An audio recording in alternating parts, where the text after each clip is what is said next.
Day 3 namin ngayon sa Taipei. Nagulat kami, umuulan pala. Nako, paano yan? Pupunta pa naman kaming Taipei Zoo para makita yung pinsan ni Ate Bembang. From hotel, naglakad kami ng mga 10 minutes papuntang Ximending Station. And then, sumakay kami ng MRT. Grabe, ang ganda ng kanilang station. Ang laki. High-tech na high-tech.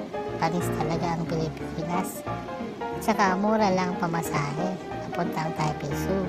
From Xiamen Station, sumakay kami ng Blue Line papuntang Brown Line para pa-transfer. Then diretso na yun sa Taipei Zoo.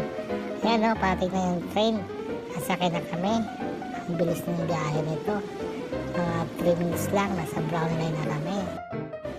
Sige, samahan nyo kami mga best.